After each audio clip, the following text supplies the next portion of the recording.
All right, fellas, I know what you're here for. You're here to see this slow speed crawl. So here it is, guys. Hobbywing 1060 ESC, guys. This is that quick run by Hobbywing, guys. As you can see, I mean, we get that super slow crawl. We don't get that brushless Fury Tech crawl or anything like that, but we definitely get a nice slow modulation, guys. Definitely that nice slow modulation. But I did have to open these differentials up. Had to pull the wheels off, take 4 screws out, slide these end pieces off, then take 4 screws out of here, pull this thing apart. Of course, I had to take the links loose, and I put some grease down in there on the plastic gears as well as the bushings, because this thing doesn't have bearings, it has bushings. So for the plastic bushings, I put a little, the brass bushings and the plastic gears, I put a little grease in there. And guys, it was still kind of jumpy last night, but today, woo, check out that nice smooth modulation. I may get a little jerk every now and then, but I mean, I can get a super slow crawl.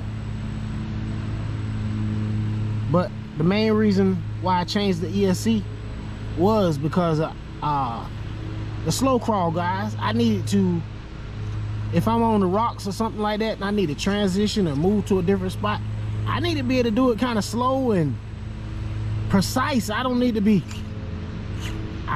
like that, you know. So, and that noise that came off of this thing, oh my god, I know you guys hated that noise. I mean, honestly, it was kind of bothersome. It depends, certain times, and certain times I didn't even notice it. I was concentrating so hard and trying to make it above the rocks and do what I was trying to do, I didn't even notice it. But it is quite loud.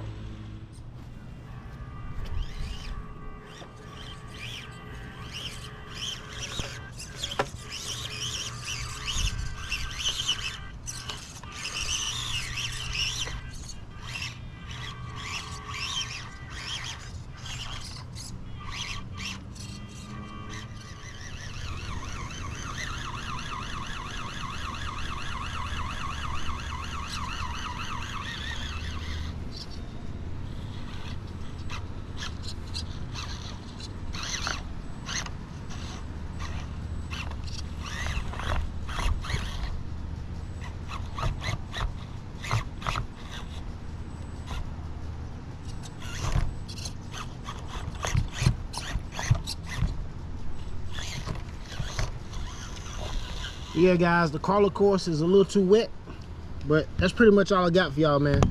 Hobbywing ESC inside of the Atlas 6x6, guys. It seems to work pretty good, as you can see.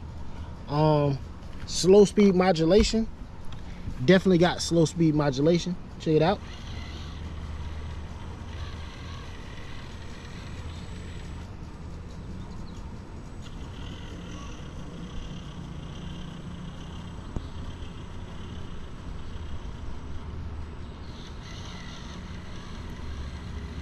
Definitely got slow speed modulation.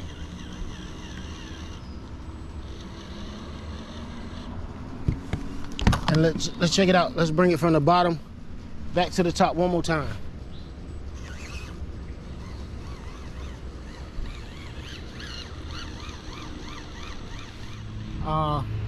Let's go ahead and pop the top. And right here from the side, you can see the Quicrun Hobbywing 1060. You can see it right from the side. I do have lights working front and rear. I just broke this right here, this mount, a few minutes ago when I first started the video. But and also, what other mods did I do to it? First thing I did was I took this rack off. I think I got it backwards. I'm unsure if I'm gonna put it back on. I think I am gonna put it back on because I want to add like a light bar, some lights right here in the top or something like that. But for right now, we just got it off. Also, I took 2 SX24 wheels that came stock on the Jeep, like I was saying in my last video, that ESC had to go. So I installed a 1060 Hobbywing 1060 Quicrun. It's probably gonna be hard to see down in here, but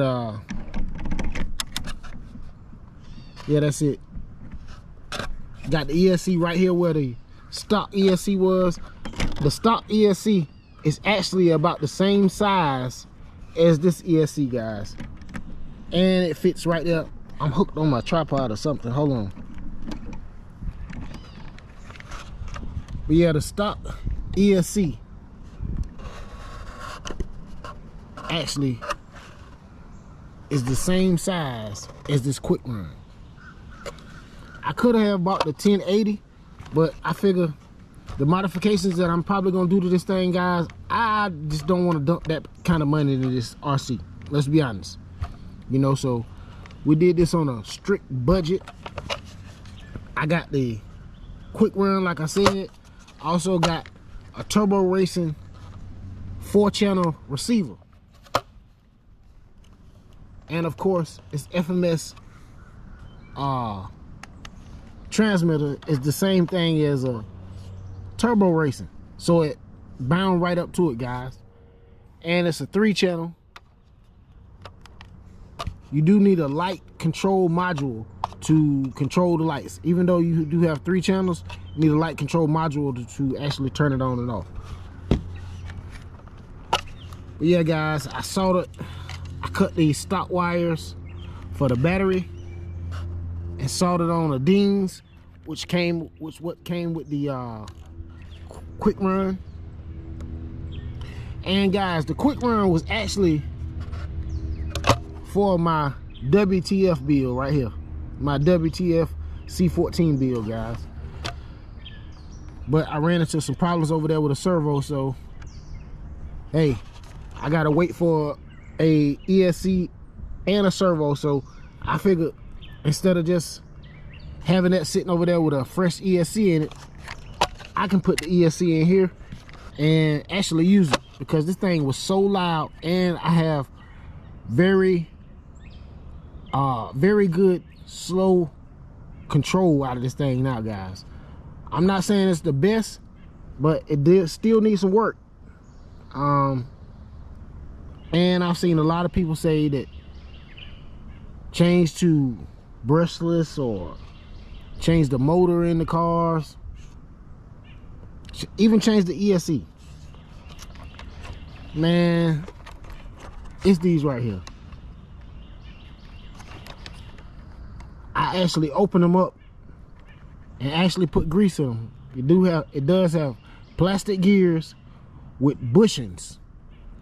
So if I was planning to keep these drive shafts, if they offered metal gears and bearings, it'll probably operate a little better, maybe. But guys, it's no match for this thing over here. Those worm gears is what keep this thing just like steady trucking along, guys. So I'm thinking about doing an SCX24 conversion on this thing, but that's like dumping a lot of money into this thing. I mean, the amount of money that I'm gonna dump into it, converting it into an SCX24, I probably can make a SCX24 6x6 and just leave this thing alone, just put some shocks and wheels and tires on it, call it a day, guys. You know what I mean? But we'll see. I don't mean to ramble on. Let me show you what I got, show you some of this slow speed action. Turn this thing on.